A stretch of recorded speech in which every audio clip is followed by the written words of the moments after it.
સિદ્ધાર્થ રાંદેડિયા છે તે પોતાની આગવી કળાથી ખૂબ જ જાણીતા છે અને તેની એક ફિલ્મ એટલે કે બાપ દીકરા ઉપર આધારિત એક ફિલ્મ આવી રહી છે જે છે જિંદગી વન્સ મોર. મિત્રો ધર્મા પ્રોડક્શન જે છે તે ફર્સ્ટ ઓફ ઓલ તેની ગુજરાતી ફિલ્મ લઈને આવી છે, તો ચાલો જેની વાત કરીએ. હાય, હું છું કલ્પેશ બજરંગી, લઈને છું ચેનલ રિવ્યુ વાળા જુઓ પણ વિચારીને તમારો ટાઈમ બચશે. તો મિત્રો વાત કરીએ જિંદગી વન્સ મોર, જે આવતી 19 તારીખે આપણા સિનેમાઘરોમાં આવી રહી છે. ખાસ કરીને તેમાં અભિનય સમ્રાટ કહી શકાય, ગુજરાતના જેને અર્ફન મોલા એવા અમિતાભ બચ્ચન આપણે જેને કહી શકીએ એવા સિદ્ધાર્થ રાંદેડિયા કે જેની યુનિક એક્ટિંગના કારણે આપણે સૌ તેને જાણીએ છીએ, તેને કોમેડીમાં જાણીએ છીએ. તેની સાથે દીપ ઢોલકિયા, આરતી પટેલ અને જાનવી દત્તાણે તેની સાથે કામ કરેલું છે. સ્ટોરી મિત્રો બિલોંગ કરે છે પિતા પુત્ર પર. પુત્ર જે બિઝનેસ કરી રહ્યું છે તેમાં પિતાને ઇન્વોલ્વ કરતો નથી અને પિતાને તેની વાતનું દુઃખ લાગી રહ્યું છે.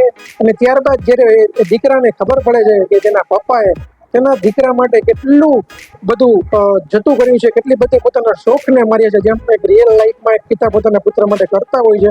તો મિત્રો આવી જ એક વાત જે છે એ આ ફિલ્મમાં લઈને આવી છે. એક ફિલ્મ આપણે જોવા જઈએ તો એક ફેમિલી ફિલ્મ છે, એક આપને મેસેજ આપતી ફિલ્મ છે અને ફિલ્મમાં ટ્રેલર જોઈને લાગી રહ્યું છે કે થોડા અંશ ચાલ જીવી લઈએ જેવા પણ છે, પણ ફિલ્મ થોડી અલગ છે. અને ધર્મા પ્રોડક્શનની જે ફર્સ્ટ ફિલ્મ ગુજરાતી છે એટલે કંઈક એમાં અલગ આપને જોવા મળશે. અને તેમાં પણ સિદ્ધાર્થ રાંદેડિયાની એક્ટિંગ સાથે સાથે બધી જ સ્ટારકાસ્ટની એક્ટિંગ ખૂબ જ સારી રીતે જોવા મળી રહી છે.